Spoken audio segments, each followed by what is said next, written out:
And TNA Impact had partnered up. That and more in this episode of Yakking with Chris. Hey, maybe that should be a new nickname, Yakking with Chris. How about Rambling with Chris? Because that's all we seem to do. Beating up Chris? Hey. That and much more with This is Hardcore Wrestling 101, joined by Hardcore Chris. Well, this show always seems to go off the rails. It does. So, what do you want to talk about? Well, now I'm being coding all the time. I'll let you begin.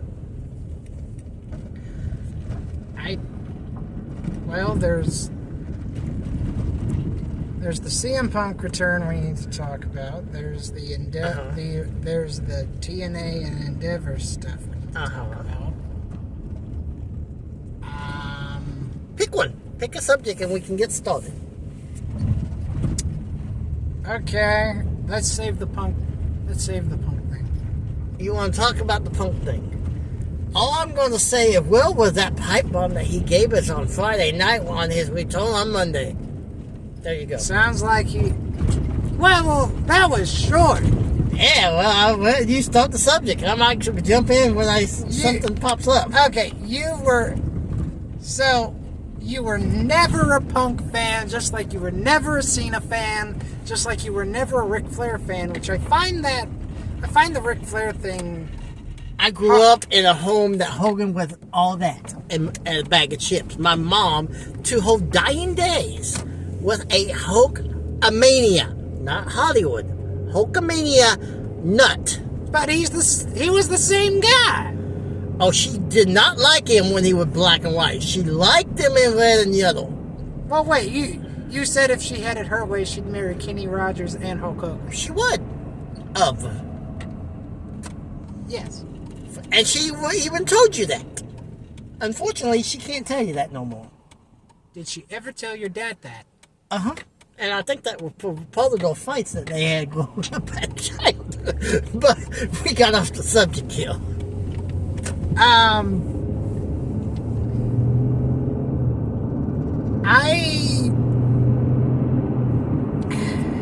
As much as I like seeing Punk back under the WWE umbrella, I'm not so sure he adds any value. Oh, he adds a lot of value.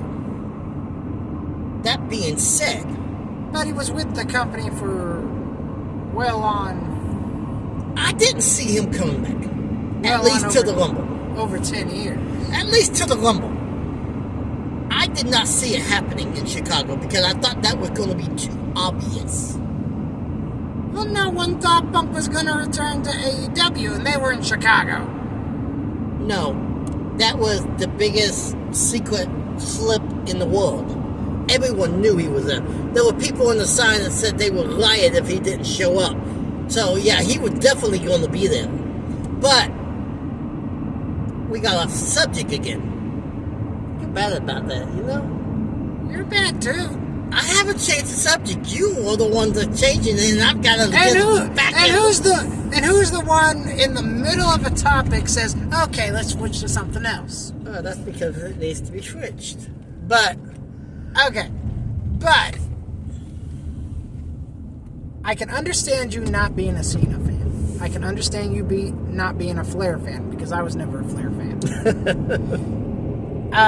And that's just not me being pro WWE. I didn't like he was in WWE for a while. I didn't like any of his runs. With the exception of Evolution. But oh wait, I'm off subject again. Okay. But why were you never a CM Punk fan? I just didn't like him. Never did. You never liked him in ROH? No. You never liked him in his cup of coffee in TNA? Which is where I first met CM Punk, so to speak. You never liked him in the WWE? And that's the thing. His gimmick never changed. That's my same issue with Hogan. Neither did Bill Goldberg's! Correction. He kept changing his moveset. Punk has not changed his moveset. Period. biggest issue was the fact that, I don't know, Did you not like the whole wrestling Jesus persona? Well, that is one of the reasons, but when you classify yourself as the best in the world, you need to be. Which WWE made a storyline out of. But if you classify yourself as the best in the world, then you need to be the best in the world. Ric Flair always used to call himself the man. And he has his opinion, he's entitled to that logo. He basically point blank said to be the man, you gotta beat the man. And as long as he was champion, he was classified as But he said man. that even when he wasn't champion. He did. But by that point it became more of a gimmick. And may I remind you that at WrestleMania 24, in his backstage interview, the interviewer said, "Ric Flair, what do you plan to do tonight? Be the man!" And walk out. He went out as high as his person could go. And Even if he would have been the opening match that night. To retire, he should have called it quits then. But to be able to retire at Mania, that's everyone's dream. So, getting back on topic now. I didn't see the SmackDown Live promo. I didn't watch it live, but I watched it on YouTube. It was 12 minutes of him. He got into just about business with everybody. He called out Roman. He popped off and said he was my wife's guy before yours. I'm the OG Paul Heyman guy. But my problem with Punk, as it stands currently, is he keeps saying in his promo, both in his Monday night promo and his Friday night promo, and I know it's all, I know the writers wrote this out and he's delivering it the best he can, but he keeps on saying that everyone has welcomed him back with open arms except for one person. And he pretty much told us without telling us who that one person is. When he says he's not even the man in his own house. Come on. That's as blatant as it gets.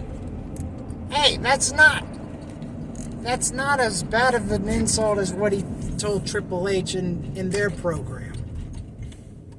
If you remember what he said. No, but that Stephanie wears the pants and not him? Yes. All I know is when you brought that up, even the people that had a small doubt that might not been what they were talking about, I thought they were giving that call up today. Or over the weekend. Unless... But that's beside the point. But you and I both know that there were a lot of people, well, not a lot of people, but just some people that didn't, I don't know if they were in the know that Punk was returning, but Drew walked out. Mm-hmm. Seth was flipping out. Which a lot of people think that part was staged. But will he have to apologize to Hunter, and will he have to apologize to Vince? And apparently he's already made amends with Hunter. I did not see that coming. That was part of the negotiation when they were talking. He actually apologized to Hunter. He won't have to do anything with Vince. Vince has no say-so when it comes to the talent. Do I have to remind you what he said on his way out the door? Vince has no control over the talent. I'm not talking about Vince. I'm talking about what he said to Vince, Stephanie, and Hunter on his way out the door. Well, he'd already made amends with Triple H, the man in charge. The other two.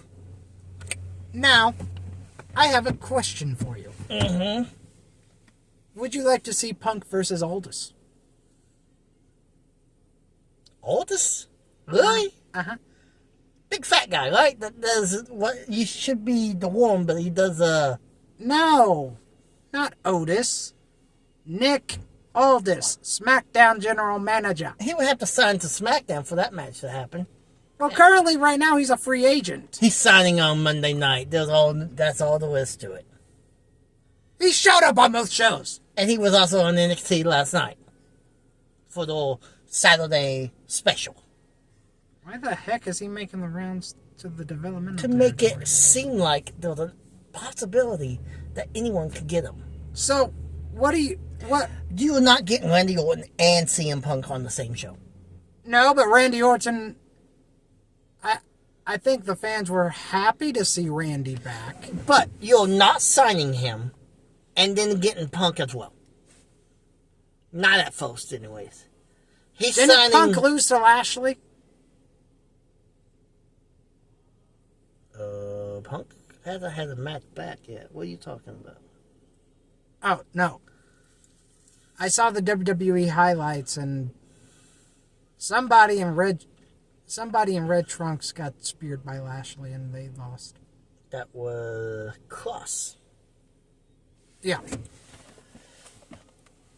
No, Punk's not going to SmackDown. He's going to Raw. And, spoiler alert, I'm going to be a Paul Heyman for a minute. I'm going to predict the Rumble. Punk's winning. And if I had to guess, Becky Lynch is taking the women's. Just a gut feeling at this point. Hold on. You expect Punk to come in at number 30. I didn't say he was coming in at number 30. I said Punk's winning. Well, even Cody said, so it sounds like that in order for you to finish your story, you have to win the Royal Rumble.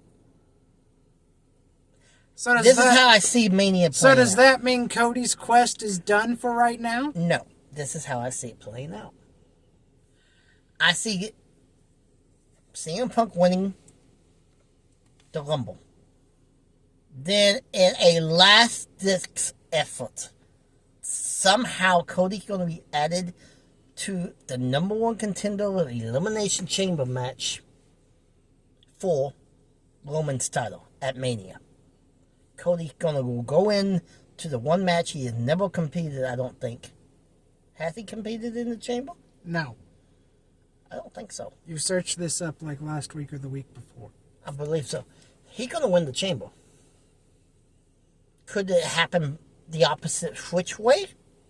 Of course it could. Why don't they just do a Benoit, Triple H, and Shawn scenario? Nah. If that's going to happen, that's going to happen next year at 40. Wait, is this 40? This is 40. Uh-huh. It is possible. Because they do something like that, it seems like every 10 to 20 years. Because I know the entire... Because at 10, they defended the title twice with Yoko. Uh-huh. Then at 20, we had the triple threat. I don't remember what they did at 30, but is it 30? Well, Taker lost his streak. but was that when Bryan beat both Triple H and Batista? He beat Triple H in the first match and then went on to... Then Daniel was added to make it a triple threat. Between Orton and Batista. Was that at 30 or was that at 30? That was at 30. So they do something like this, like every 10 years. But I'm going to stick with what I said. Question is, how does he get added to a SmackDown chamber? That's the only question mark, I think. Do this. Have Cody... Maybe they make it look like that Cody's contract expires at the end of the Rumble that night. Or he can be a free agent to sign anywhere. Question, is Money in the Bank already passed? Oh, yeah. We still have a Money in the Bank briefcase. So, okay, do this. Do what, have WWE... Do I see them going in this direction? No, the only reason why they did is because Kennedy was injured and he needed time off for surgery. Mm-hmm. But have them do what Edge did with Kennedy. I thought they were going to do that earlier this year. I mean, he has until Money in the Bank to use it. My entire thing was... My entire thought process was have Cody... Win the briefcase, and then go to SmackDown the following night and says, I'm cashing in at Mania. He's not gonna jump him. He's gonna want to do it fair. I'm not saying jump him, but I'm saying once someone gets eliminated from the chamber, have Cody cash. I expect after he wins the chamber, Cody's gonna go to SmackDown the following week and issue a challenge to Roman. No interference, 1-on-1. You beat me, I retire. I beat you, of course I'm champion. So you're going the Dusty route. Because Dusty was synonymous with doing this. I think we're going to get something similar. Okay, let's move to the final subject before we have to jump in church. We woke up to the news a couple days ago that Endeavor and TNA Plus, TNA Wrestling, those streaming service, is now working together.